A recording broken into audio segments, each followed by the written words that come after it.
শালগ্রাম শিলাগ্রে তু গীতাধ্যায়ং পঠেত্তু য মন্বন্তর সহস্রাণি বসতে ব্রাহ্মণপুরে। যিনি শালগ্রাম শিলার সামনে গীতাধ্যায় পাঠ করেন তিনি সহস্র মন্বন্তর ব্রহ্মলোকে বাস করেন। তা আমি শালগ্রামের শিলার সামনে পাঠ করছি না, গোবর্ধন শিলার সামনে পাঠ করছি। আমি গোবর্ধনের তলাটিতে বসে আছি, সেখানে গোবর্ধন শিলার সঙ্গে পাঠ করছি। মানে আপনি ভগবত ধামে যাবেন, আমিও ভগবত ধামে যাব। তো আজকে পঞ্চতিতম শ্লোক। বিবিক্ত সেবি লঘ্যাসি যত বাক কায় মানসঃ ধ্যান যোগ পরো নিত্যম বৈরাগ্যম সমুপাশ্রিতঃ। বিবিক্ত সেবি লঘ্যাসি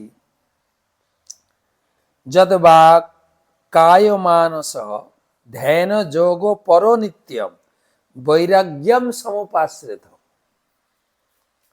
আমরা ভক্তি যোগের কথা আলোচনা করছি। ভক্তি যোগ কিভাবে করবে না, বিবিক্ত সেবী মানে বৈরাগ্য, নির্জন স্থানে যাবে প্রথমে। আর লঘ্যাসী মানে অল্প আহার করবে। কালকে আপনারা অল্প আহার করেছেন না, একাদশীর অল্প আহার।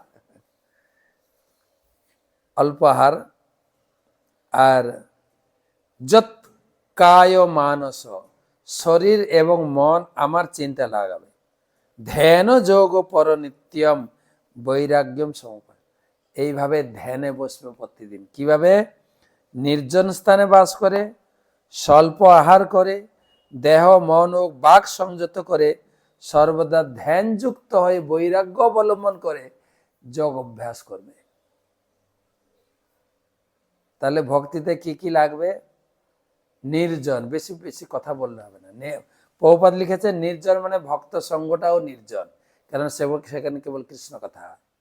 ভক্ত সঙ্গে থাকবেন, অল্প আহার করবেন, আর কি কায় মনোবাক্যে কেবল ভগবানকে স্মরণ করে যোগ অভ্যাস করবে। তাহলে তুমি অনায়াসে আমাকে লাভ করবে।